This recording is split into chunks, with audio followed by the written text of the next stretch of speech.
Epílogo. Capítulo primero. Siberia. En la margen de un anchuroso río se levanta una ciudad, uno de los centros administrativos de Rusia. En esa ciudad hay una fortaleza y en la fortaleza una prisión, en la que desde hace 2 meses se encuentra Rodion Romanovich Raskolnikov, condenado a trabajos forzados de segunda categoría.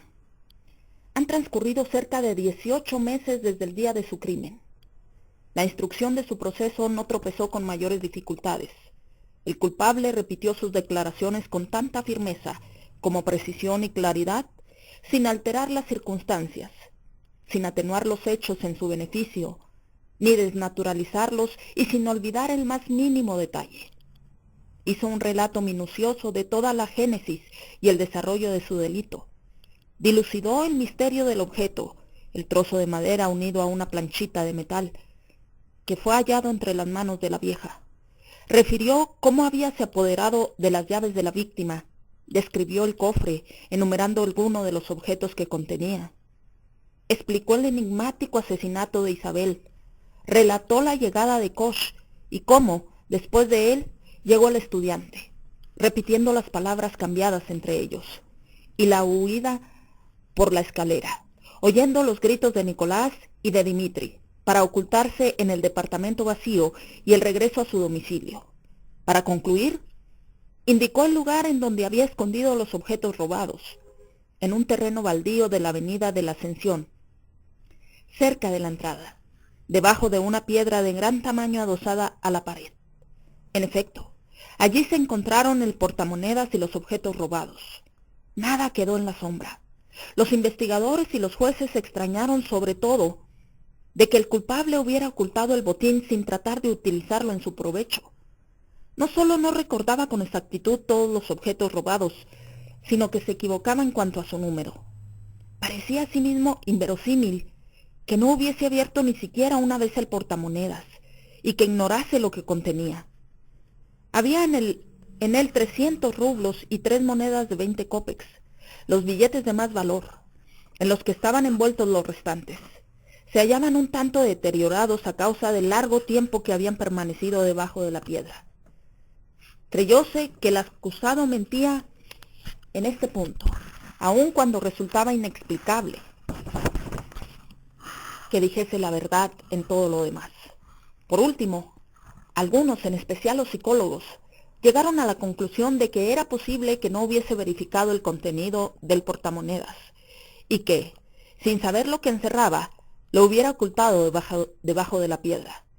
Estos sentados no dudaron en dictaminar que el crimen había sido cometido bajo el imperio de una demencia momentánea, de una monomanía de asesinato y robo, sin miras ulteriores y sin cálculos interesados. Se hizo intervenir la moderna teoría de la enajenación mental, temporal, que se trata de aplicar en ciertos casos. Además, el estado de hipocondria crónica en que se hallaba Raskolnikov fue formalmente comprobado con diversos testimonios, en particular el del doctor Zosimov, los de sus excondiscípulos, el de la patrona y el de Anastasia. Todo contribuyó a fundamentar la conclusión de que el acusado no se parecía en modo alguno a un asesino vulgar, a un bandido y a un ladrón, sino que había obrado impelido por quien sabe qué extrañas influencias. Con gran despecho de los que sostenían esta tesis, el asesino no trató de defenderse. Cuando se llegó al momento de las preguntas definitivas acerca del motivo preciso que había podido inducirlo a cometer su delito, declaró con franqueza brutal que ese motivo era la miseria, el desamparo en que se hallaba y el deseo de asegurar sus primeros pasos en la vida con los 3.000 rublos que esperaba encontrar en casa de su víctima. Manifestó que se había decidido a matar por maldad, por bajeza de carácter, irritado por las privaciones y los continuos reveses que experimentaba. Al interrogarle acerca de la causa que lo impulsara a confesar su delito, respondió que había sido su sincero arrepentimiento.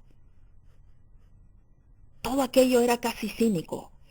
El veredicto fue más indulgente de lo que habría podido esperarse, dadas las características del crimen. tal vez precisamente por el hecho de que el culpable, en lugar de tratar de justificarse, manifestaba más bien el deseo de agravar los cargos que se le formulaban. Se tomaron en consideración todas las circunstancias extrañas y particulares de la causa. No se ponía en duda el estado enfermizo y la estrechez en que se había hallado el acusado antes de llegar a la ejecución del crimen.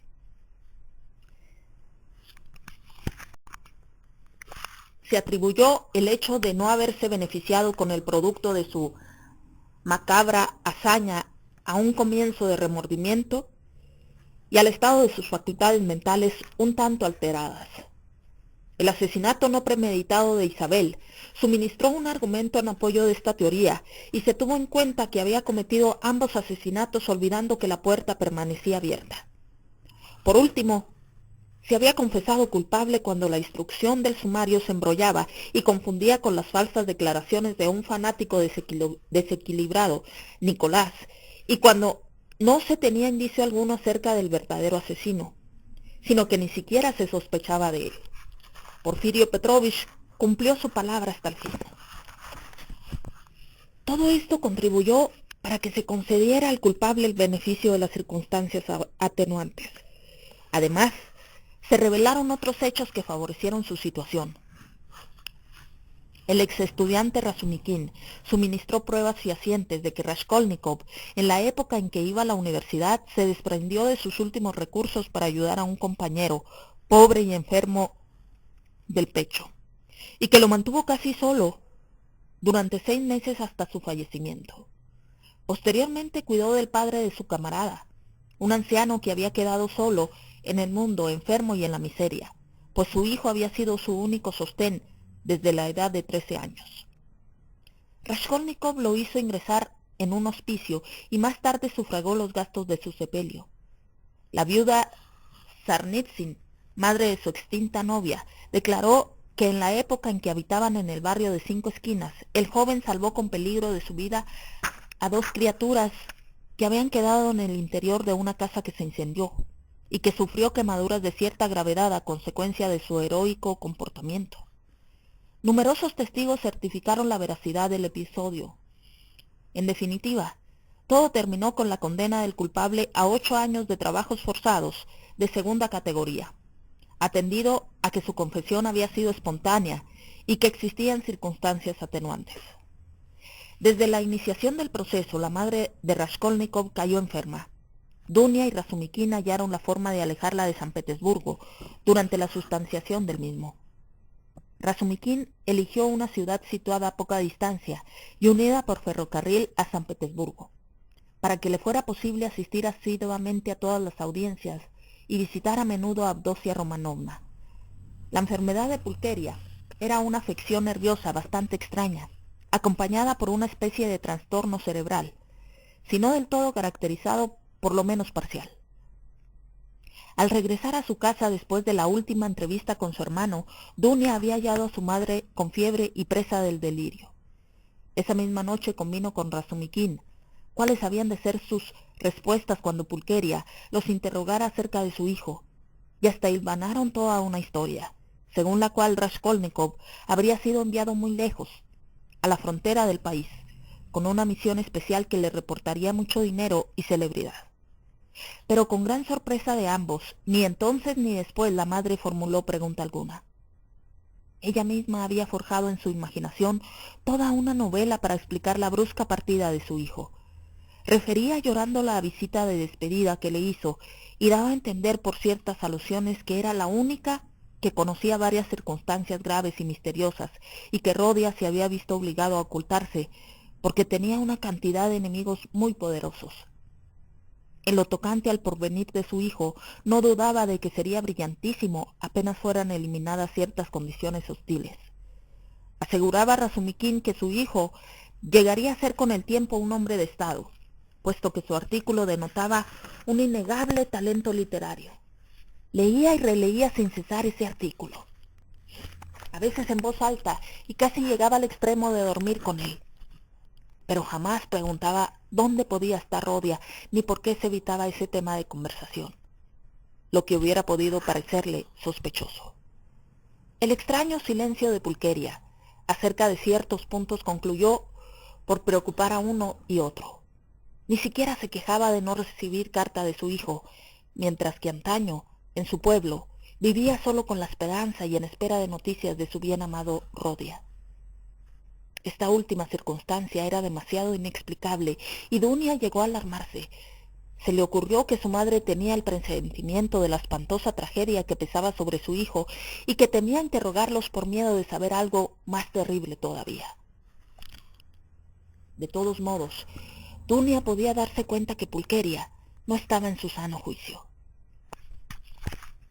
En 2 ocasiones, sin embargo, esta llevó a la conversación de tal manera que resultó imposible responderle sin indicar dónde se hallaba Rodia a la sazón. Como las contestaciones fueron necesariamente equívocas y reticentes, se apoderó de ella una gran tristeza. Dunia se dio cuenta por último de que era difícil mentir e inventar, y llegó a la conclusión de que valía más encerrarse en un silencio absoluto acerca de ciertas cuestiones. Pero cada vez se hizo más evidente que la pobre madre sospechaba algo espantoso. Dunia recordó ciertas palabras de su hermano, en el sentido de que su madre la había oído hablar en sueños durante la noche que precedió al día fatal de su postrera entrevista, después del borrascoso encuentro con Svidrigailov. ¿Acaso sus palabras habíanle revelado parte del espantoso misterio? Sucedía con frecuencia que, después de varios días y aún de semanas de silencio obstinado y penoso, y de lágrimas mudas, la enferma entraba en una especie de animación nerviosa y comenzaba de pronto a hablar en voz alta, casi sin interrupción, de su hijo, de sus supremas esperanzas, del porvenir. Su imaginación le hacía forjarse extrañas alucinaciones. Entonces la consolaban, aparentaban creer cuanto decía, mostrándose tan alegres y optimistas como ella. La pobre mujer tal vez se daba cuenta de que le hacían coro para mitigar su enorme pena, mas ello no obstaba para que continuase hablando. 5 meses después de la confesión de Raskolnikov se dictó la sentencia. Razumikin lo visitó en la prisión apenas le fue posible hacerlo, al igual que Sonia. Llegado el momento de la separación, Dunia juró a su hermano que ésta no sería eterna, lo mismo que Razumikin. En el joven y exaltado cerebro de este último había arraigado el proyecto de realizar en 2 o 3 años el comienzo de su fortuna, o de economizar por lo menos todo el dinero posible para emigrar a Siberia, donde el suelo es rico sobre todo punto de vista, pero donde se hace sentir la escasez de brazos y de capitales. Se instalarían en la misma ciudad en que estuviese Rodia y comenzarían juntos una nueva existencia. Todos lloraron en el momento de la despedida. Raskolnikov se mostraba muy preocupado. Habló mucho de su madre y se mostró lleno de inquietudes a su respecto.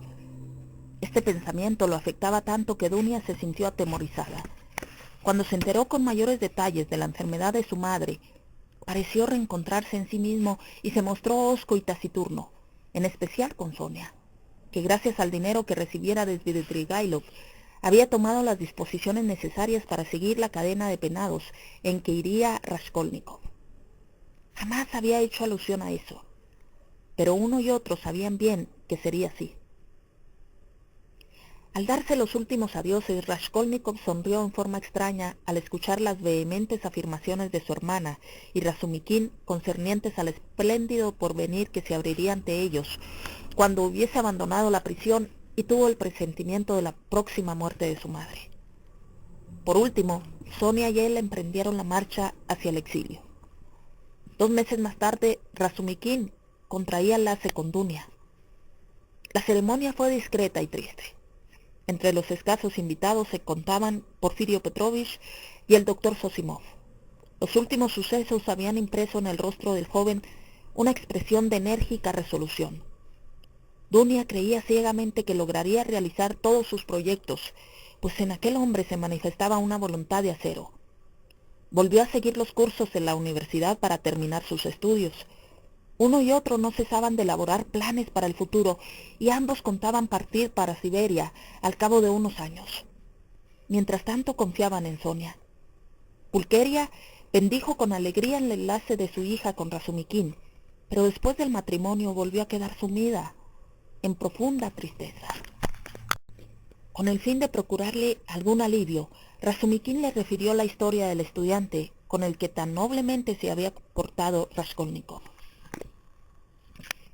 y la conducta de su hijo en el incendio, donde sufrió quemaduras que le obligaron a guardar cama para salvar de una muerte segura a dos criaturas de corta edad.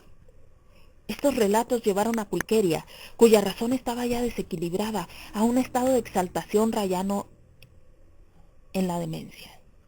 No hablaba de otra cosa y hasta llegó a abordar en la calle a los transeúntes para contarles esos hechos, aun cuando Dunia no la dejaba sola jamás.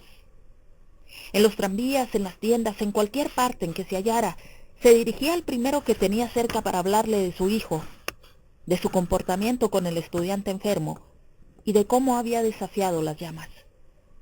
Dunia no sabía cómo hacer para retenerla. Aparte del peligro que representaba para la anciana un estado de exaltación tan enfermizo, temía que alguien, al oír hablar de Raskolnikov, recordara el proceso y abriera los ojos a la pobre mujer con alguna frase imprudente. Pulcheria logró averiguar el domicilio de la madre de las dos criaturas salvadas por Raskolnikov y exigió que le dejaran ir a visitarla. Su exaltación llegaba ya al límite extremo. A veces prorrumpía en sollozos y nada lograba calmarla. Sufría continuos accesos de fiebre y delirio. Una mañana declaró con la convicción más absoluta que, de acuerdo con sus cálculos, Rodia no tardaría en regresar. Recordaba que, al despedirse de ella, le había asegurado que volvería al cabo de 9 meses. Inmediatamente comenzó a poner todo en orden. Preparó su propia habitación para alojar a su hijo, limpió los muebles, lavó los pisos, colgó cortinas nuevas. Dunia, aunque desolada, se guardó de contradecirla y hasta le ayudó en sus preparativos. Después de una jornada plena de disparatadas visiones, alegres ensueños y lágrimas, Pulcheria cayó enferma. A la mañana siguiente su temperatura era muy elevada y deliraba. Poco después dejaba de existir. Durante su delirio dejó escapar ciertas palabras según las cuales hubo que admitir que sabía acerca de la suerte de su hijo, mucho más de lo que habían supuesto su hija y su yerno. Raskolnikov se enteró del fallecimiento de su madre mucho tiempo después, aun cuando Sonia mantenía constante correspondencia con Dunia y Razumikin desde el primer día de su instalación en Siberia. Todos los meses Sonia escribía a Razumikin y sus cartas eran contestadas puntualmente. Al principio las cartas de la joven parecían secas y en extremo lacónicas, pero más tarde Dunia y Razumikin comprendieron que no era posible hacerlas mejor, pues con ellas les resultaba fácil representarse de manera precisa las condiciones en que se encontraba su desdichado hermano. Sonia les describía en forma simple y clara el género de existencia que llevaba Raskolnikov en el presidio. Nada decía de sus propias esperanzas, de sus sueños para el porvenir o de sus sentimientos personales. En lugar de esforzarse en exponer las impresiones de Rodia u ocuparse de la vida íntima del penado, consignaba los hechos, vale decir, las propias palabras de este último, los detalles relativos a su estado de salud, lo que le había preguntado en sus entrevistas, lo que deseaba tener, lo que le había encargado decirles o que se le procurara. Todas estas noticias eran minuciosas y detalladas. La imagen del desventurado aparecía ante los ojos de sus hermanos en forma clara y precisa. No podía haber una nota falsa, puesto que solo se trataba de hechos auténticos. Pero todas las misivas, en especial al comienzo, no parecían muy consoladoras a la joven y a su esposo. Sonia les comunicaba que seguía sombrío y taciturno, y que apenas si se interesaba por las noticias que no dejaba de transmitirle cuando recibía carta de ellos. En ocasiones hablaba de su madre, y cuando ella misma, al ver que presentía la verdad, le comunicó que había fallecido, vio con asombro que la triste nueva no causaba mayor impresión en él, o por lo menos que no lo manifestaba exteriormente. Agregaba por otra parte que, aunque parecía postrado y reconcentrado en sí mismo, aceptaba leal y simplemente su nueva existencia, que comprendía bien su situación y no contaba con una próxima mejoría de su parte. sin abrigar descabelladas esperanzas, como lo hacen de ordinario los condenados. No demostraba asombro por nada, ni parecía extrañar condiciones tan distintas de aquellas en que había vivido hasta su entrada en la prisión. Efectuaba los trabajos que le encomendaban sin manifestar contrariedad ni formular quejas. Se mostraba indiferente en lo relativo a la comida, pero con excepción de los domingos y días de fiesta, la misma era tan mala que terminó por aceptar algún dinero para poder conseguir un poco de té todos los días. En cuanto a lo demás, le había rogado que no se inquietara, asegurándole que todos los cuidados le eran más bien desagradables. Decía además Sonia que, en la prisión, Raskolnikov compartía la vida común. Ella no conocía el interior de la cárcel, pero por el aspecto exterior deducía que era un lugar estrecho, inmundo y malsano. Rodia dormía en un camastro de madera, con un trozo de fieltro a guisa de colchón, y no deseaba otra cama. Por otra parte, si llevaba una existencia tan ruda y miserable, no era con la idea de seguir un plan preconcebido, sino simplemente por apatía e indiferencia, por su parte desde el punto de vista material. Sonia declaraba sin ambajes que, en los primeros tiempos, sobre todo, no solo manifestaba una falta absoluta de interés por sus visitas, sino que se mostraba malhumorado y grosero, y apenas si despegaba los labios. Pero luego esas visitas llegaron a convertirse para él en un hábito, casi en una necesidad, tanto que los días le parecían interminables cuando a causa de una indisposición la joven debió interrumpirlas por algún tiempo. Se veían los días de fiesta separados por la verja de la entrada o en el cuerpo de guardia, a donde le permitían estar algunos minutos, y los demás días en las canteras, en la fábrica de ladrillos o en los depósitos situados en los márgenes del río Irtish. En lo concerniente a ella, Sonia anunciaba que había logrado hacerse de relaciones en la ciudad. Se ocupaba en trabajos de costura, y como allí no había casi modistas, su presencia se hizo casi indispensable para muchas familias. No agregaba que, merced a su intervención, Raskolnikov contaba con la benevolencia del director del presidio, y por esas circunstancias se le dispensaban ciertas consideraciones. Por último, llegaron noticias. Dunia había notado una angustia mal disimulada en las cartas más recientes de Sonia, diciendo que Rodia evitaba el menor trato con los demás, que los otros penados no lo estimaban, que permanecía silencioso días enteros y que su palidez se hacía cada vez mayor. Un día, en su última carta, Sonia anunció que se hallaba enfermo de gravedad y que había sido internado en el hospital del presidio. Capítulo 2. Estaba enfermo desde hacía largo tiempo, pero ni los horrores de la vida del presidio, ni el trabajo forzado, ni la mala alimentación, ni la cabeza rapada o el humillante traje de presidiario habían podido abatirle. ¿Qué le importaban esas miserias o esos sufrimientos? Al contrario, se sentía feliz al tener que realizar rudos trabajos. Cuando se hallaba físicamente rendido, podía disfrutar de algunas horas de sueño apacible y reparador. ¿Qué le importaba la pésima comida en la que en ocasiones se encontraban hasta cucarachas? En sus días de estudiante le había acontecido carecer hasta de una basofia como aquella. Sus ropas eran abrigadas y apropiadas para el género de vida que llevaba. En cuanto a las cadenas, apenas si las sentía ya.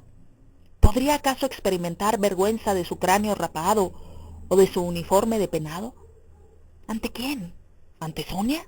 La joven le tenía miedo. ¿Cómo hubiera podido sentirse atribulado ante ella? No obstante, sentía vergüenza, aun cuando no quisiera confesárselo, y por eso atormentábalo con su actitud despreciativa y grosera. Mas aquel sentimiento no era originado por su cabeza rapada ni por sus cadenas. Era su orgullo el que padecía, su orgullo ulcerado el que le hacía sufrir. Oh, cuán feliz hubiera sido de poder acusarse a sí mismo reconociéndose culpable. Entonces lo habría soportado todo, aun la vergüenza y el deshonor. Pero, por más que analizaba los hechos, su conciencia endurecida no hallaba en su pasado falta alguna particularmente horrible, excepto la de haber fracasado. lo que puede suceder a cualquiera. Pensaba con un sentimiento de honda humillación que se había perdido ciega, absurda y estúpidamente sin remisión, por un capricho del destino, y que tenía que someterse, inclinarse ante lo absurdo de su sentencia si quería recobrar un poco de calma. Una angustia sin objeto y sin fin en el presente, un perpetuo e infructuoso destino para el porvenir. He aquí todo lo que le quedaba en la tierra. ¿Qué ventaja o consuelo representaba para él poder decirse que después de 8 años solo contaría 32 y que a esa edad podría aún recomenzar su vida? ¿Para qué vivir? ¿Qué finalidad podía perseguir? ¿Para qué luchar? ¿Vivir por vivir? Siempre estuvo dispuesto a dar 1000 veces su existencia por una idea, por una esperanza, hasta por un capricho. La existencia en sí había representado siempre poca cosa para él. Tal vez solo a causa de la fuerza de sus deseos se había considerado un hombre con más derechos que los demás. Si por lo menos el destinatario le hubiese otorgado el arrepentimiento punzante que destroza el corazón y aleja el sueño, un arrepentimiento cuyas torturas hacen pensar en el suicidio como único medio de librarse de ellas. Oh, qué alegría habría sentido entonces. Los dolores y las lágrimas constituyen parte de la vida, pero no se arrepentía de su crimen. Hubiera podido irritarse de su necedad como se irritara antes de las falsas y ridículas maniobras que lo habían conducido al presidio. Mas ya en la prisión, cuando podía reflexionar con entera libertad acerca de sus acciones pasadas, no las hallaba ni tan tontas ni tan monstruosas como se le aparecieran otrora, en el momento fatal. ¿En qué eran más estúpidos mis pensamientos de entonces que los pensamientos y teorías que ruedan y se entrechocan por el mundo desde que el mundo existe? Basta de considerar el hecho desde el punto de vista independiente y amplio, despojado de los prejuicios cotidianos, y mi idea no parecerá en forma alguna tan extraña. Oh, negadores y sabios fracasados, ¿por qué os detenéis así a mitad de camino? Pero, ¿cómo se explica que mi acto les parezca tan odioso?, se preguntaba. ¿Por qué es un crimen? ¿Qué significa la palabra crimen? Mi conciencia está tranquila. Cierto es que he cometido un asesinato, que he violado la letra de la ley y derramado sangre. Pues bien, para respetar la letra de la ley, tomad mi cabeza y no hablemos más. Cierto también que en este caso, algunos de los benefactores de la humanidad, a los que el poder no correspondió por herencia, sino que se apoderaron de él a viva fuerza, hubieran debido ser condenados al suplicio desde sus primeros pasos. Pero esos hombres continuaron su camino, y esto los ha justificado, mientras que yo no pude resistir. En consecuencia, no me asistía el derecho de resolverme a esa tentativa. Por lo tanto, lo único que reconocía como falta o yerro era el hecho de no haber podido resistir y de haber ido a entregarse. Otro pensamiento le mortificaba también. ¿Por qué no se había matado entonces? ¿Por qué, cuando se detuvo en el puente para contemplar cómo corrían las aguas del río, prefirió denunciarse? ¿Es tan difícil de vencer el deseo de vivir, el apego a la existencia? Svidrigailov, que tanto temía la muerte, lo había vencido. Se atormentaba con estas interrogantes y no llegaba a comprender que cuando permanecía acodado en la balaustrada del puente, inclinado hacia el río, presentía acaso un error profundo en sí mismo y en sus convicciones. No comprendía que ese presentimiento podía ser el augurio de una futura crisis en su vida, de su resurrección futura y de una nueva manera de considerar la existencia. Admitía más bien que había cedido a la bulia y a un torpe instinto de conservación, al que no había podido sobreponerse por debilidad y cobardía. Se asombraba al ver cómo amaban la vida a sus compañeros de cautiverio, y en cuanto la tenían, pareciéndole que sentía mayor apego a ella que si hubiera estado en libertad. Qué espantosa tortura sufrían algunos de ellos, los vagabundos, por ejemplo. ¿Era posible sentir tanta nostalgia por los rayos del sol, la apacible calma de los bosques, el fresco y cristalino arroyo que serpentea entre las hierbas? Aquellos hombres soñaban con estas cosas como si se tratara de una cita de amor. Cuanto más reflexionaba, tanto más incomprensible le parecía todo aquello. Ciertos detalles de la vida diaria en el presidio escapaban a su observación, aunque por otra parte no deseaba ni le interesaba notarlas. Vivía, por así decirlo, con la vista fija en el suelo, sintiendo repugnancia y disgusto al mirar a su alrededor. Pero a la larga, esas cosas comenzaron a chocarle, tanto que a pesar suyo empezó a advertir lo que ni siquiera sospechaba antes. En general, lo que más le extrañaba era el abismo infranqueable, espantoso que existía entre él y aquella gente. Parecía que él y ellos hubieran sido de distintas nacionalidades y se miraban con desconfianza y hostilidad. Raskolnikov sabía y comprendía las causas generales de aquel desacuerdo, mas hasta entonces jamás las había considerado tan fuertes y profundas. Había en la prisión varios polacos condenados por crímenes políticos, que consideraban a los demás penados como chusma despreciable e indigna. Pero el joven no compartía esa manera de ver, juzgando que en muchos puntos aquella canalla era más inteligente que ellos mismos. Entre los rusos, un ex oficial y dos ex seminaristas despreciaban asimismo a los restantes reclusos, y Raskolnikov se daba cuenta también de su horror. En cuanto a él, nadie lo apreciaba. Evitaban su trato y terminaron hasta por odiarlo, sin que supieran por qué. Los criminales empedernidos se burlaban de su crimen y de su conducta, haciéndolo objeto de sangrientos sarcasmos. «Tú eres un caballero», le decían. «¿Qué necesidad tenías de matar a hachazos? Esas cosas no son para la gente de tu categoría. ¿Por qué no las dejaste para nosotros? Los caballeros disponen de medios más finos para liquidar al prójimo». En la segunda semana de Cuaresma, tuvo que asistir a los oficios religiosos con los demás compañeros de cuadra. Hizo como los otros y fue a la iglesia para rezar. Un día, sin que supiera por qué razón, estalló una disputa. Los demás se arrojaron sobre él con encarnecimiento. «¡Eres un impío! ¡No crees en Dios! ¡Habría que matarte!», le gritaron enfurecidos, y estuvo en una nada que no pasaran a las vías del hecho. Jamás les había hablado de Dios ni de religión, y sin embargo pretendían matarlo por ateo. No respondió una sola palabra. Un penado se abalanzaba ya sobre él, presa de verdadera exasperación. Raskolnikov lo esperó calmo y silencioso, sin pestañear, sin que se contrajera un solo músculo de su rostro. Uno de los guardianes llegó justo a tiempo para interponerse entre él y el asesino. Un instante más y habría corrido sangre. Existía otra cuestión, para él insoluble. ¿Por qué todos amaban tanto a Sonia? La joven no trataba de captarse las simpatías de nadie y solo la veían en contadas ocasiones, cuando estaban en el trabajo y venía a visitar un minuto a su amigo. No obstante, todos la conocían y estaban enterados de que lo había seguido a Siberia. Sabían cómo y de qué vivía. Ella no les daba dinero, ni les prestaba servicios particulares. Únicamente una vez, para Navidad, llevó un regalo para toda la cárcel, consistente en pastelillos y bizcochos. Pero poco a poco entre Sonia y ellos se establecieron relaciones más estrechas. Les escribía cartas para sus familias, encargándose de remitirlas. Cuando sus parientes llegaban a la ciudad, les recomendaban que entregaran a la joven los objetos y hasta el dinero que les estaban destinados. Sus esposas y sus amantes la conocían e iban a visitarla.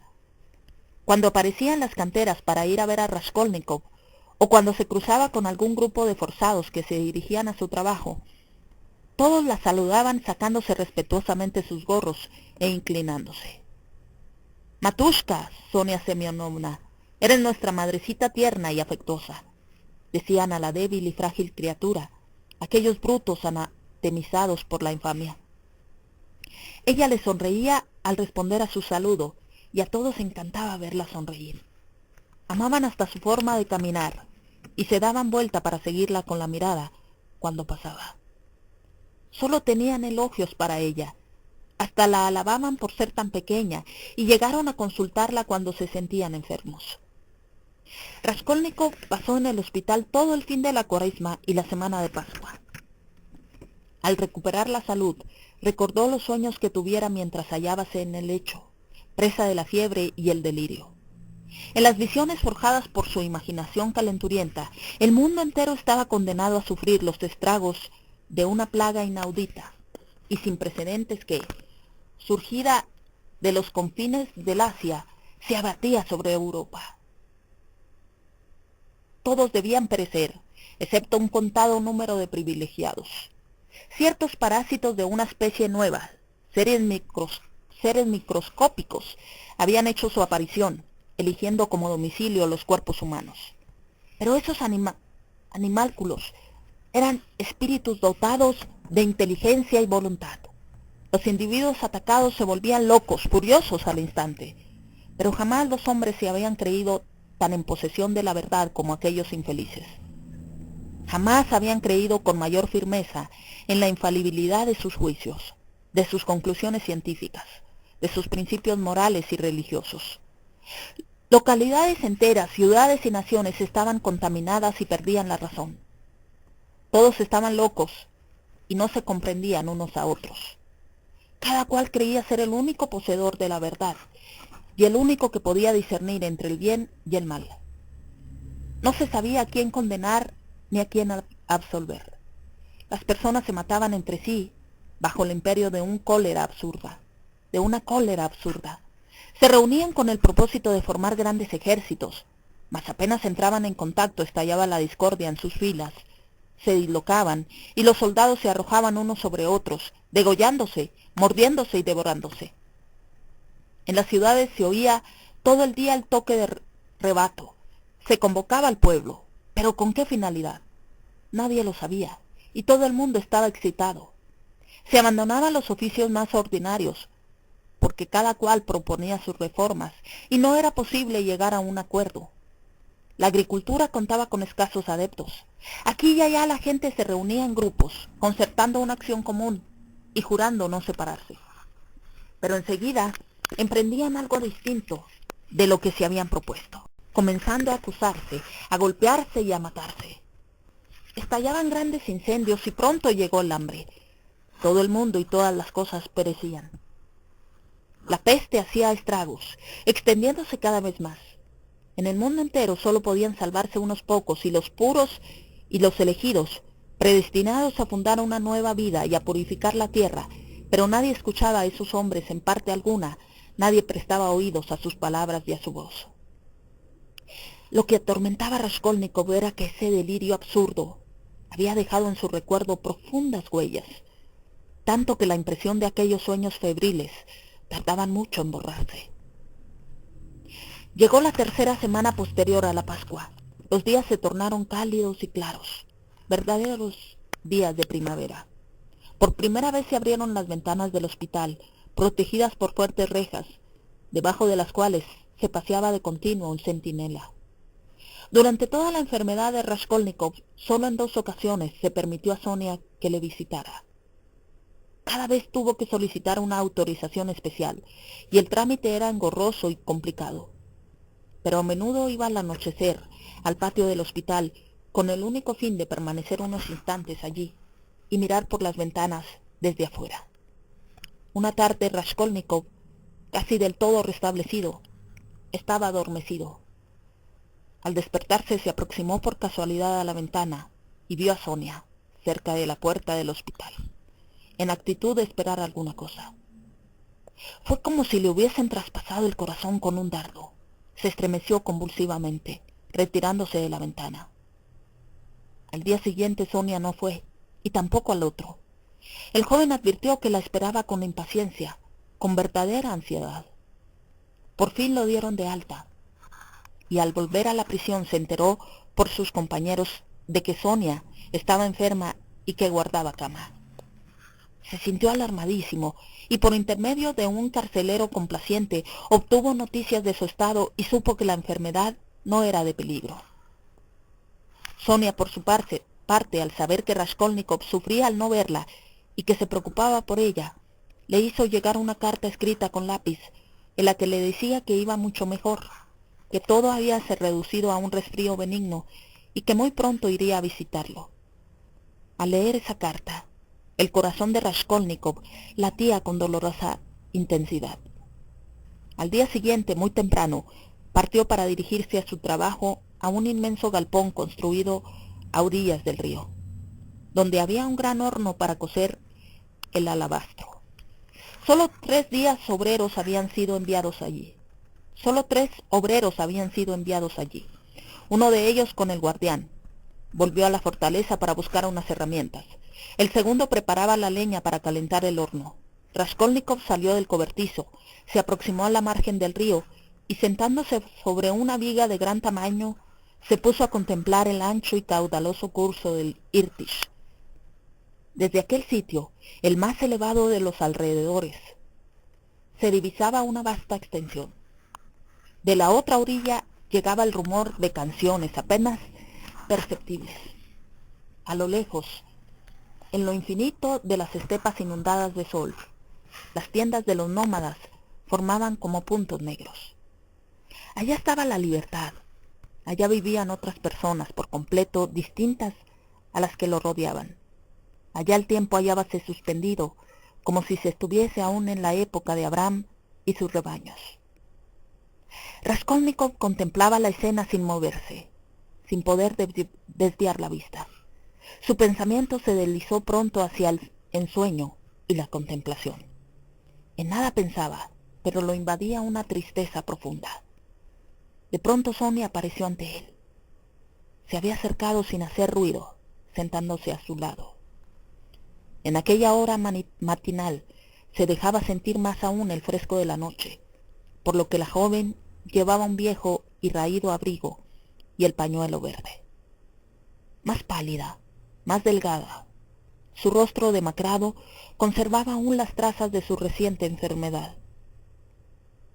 Le sonrió con aire amable y alegre, y como de costumbre, le tendió la mano con suma timidez. Siempre lo hacía de aquella manera, como si temiese que la rechazara.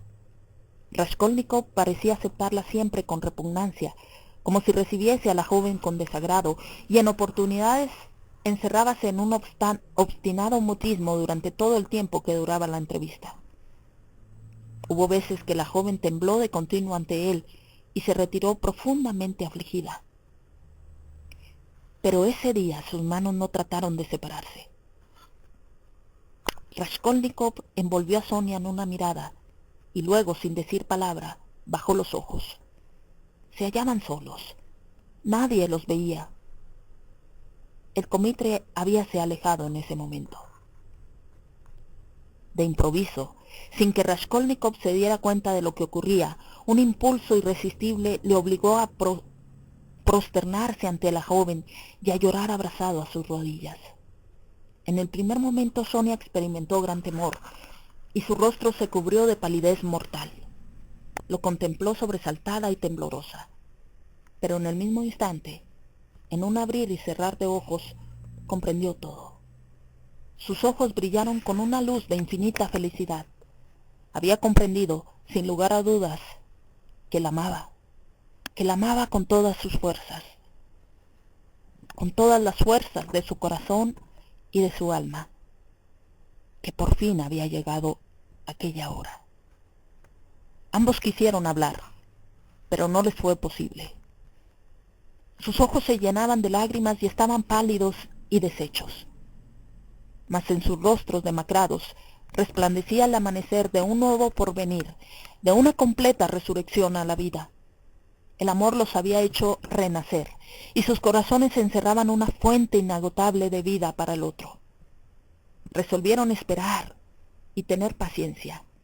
Debían permanecer otros 7 años en Siberia, y hasta que hubieran transcurrido, cuántos sufrimientos intolerables y qué infinita felicidad.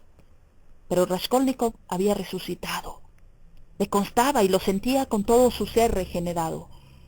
En cuanto a Sonia, ¿no vivía acaso de la vida de Raskolnikov? Esa noche, cuando se cerró la puerta de la fortaleza, Raskolnikov se acostó en su camastro pensando en ella. Hasta le pareció que aquel día todos los reclusos, sus antiguos enemigos, lo habían mirado de otro modo. Les dirigió la palabra y le contestaron con afabilidad. Recordaba eso y le parecía natural. ¿Acaso no debía cambiar todo a partir de aquel día? Pensaba en Sonia. Rememoró cómo la había hecho sufrir y en qué forma le había desgarrado el corazón. Veía con los ojos del alma su carita pálida y demacrada, pero esos recuerdos ya no eran dolorosos. Sabía con qué amor, sin límites, iba a rescatar en lo sucesivo todos sus sufrimientos. Y además, ¿qué representaban todos los sufrimientos del pasado? En aquel momento todo, sí, todo, hasta su crimen, hasta su condena y su deportación a Siberia, parecíale en su exaltación como un hecho extrínseco, extraño, que hubiera ocurrido a otro y no a él. Por otra parte, aquella noche sentíase incapaz de reflexionar largamente y con continuidad, de concentrar su pensamiento sobre un punto cualquiera, y no habría podido resolver cuestión alguna con conocimiento de causa. Solo experimentaba sensaciones. La vida reemplazaba a la dialéctica, y algo por entero distinto se elaboraba en el fondo de su conciencia. Bajo su almohada tenía un evangelio que habíale facilitado Sonia. Era el mismo ejemplar en que ella había leído el pasaje de la resurrección de Lázaro. En los comienzos de su cautiverio, creyó que la joven lo atormentaría con su religión, que no cesaría de referirse a las citas de aquel libro, aburriéndole con sus incesantes pláticas acerca del mismo. Mas con asombro, ni una sola vez habló en ese sentido, ni le ofreció el volumen. Él mismo se lo pidió poco después de su enfermedad, y ella se lo trajo sin decir palabra. Hasta entonces no lo había abierto. Tampoco lo hizo en ese momento, pero un pensamiento pasó como un relámpago por su imaginación. ¿Acaso mis propias convicciones pueden ser hoy otras que las suyas? Por lo menos sus sentimientos, sus aspiraciones. También ella estuvo muy agitada ese día y por la noche sufrió una recaída de su enfermedad. Pero sentíase tan dichosa que su felicidad casi la asustaba. 7 años, nada más que 7 años. En ciertos momentos, dominados por la sensación de su primera felicidad, uno y otro no estuvieron lejos de considerar aquellos 7 años como otros tantos días. Raskolnikov ignoraba que no obtendría sin dificultades aquella nueva vida, que debía pagarla muy cara, adquirirla a precio de largos y cruentos esfuerzos. Pero comienza aquí una nueva historia, la historia de la lenta renovación de un hombre, de su regeneración progresiva, de su paso gradual de una vida a otra, de su ascensión a una nueva realidad desconocida para él. Esto puede ser el tema de un nuevo relato, el que hemos querido ofrecer al lector ha terminado.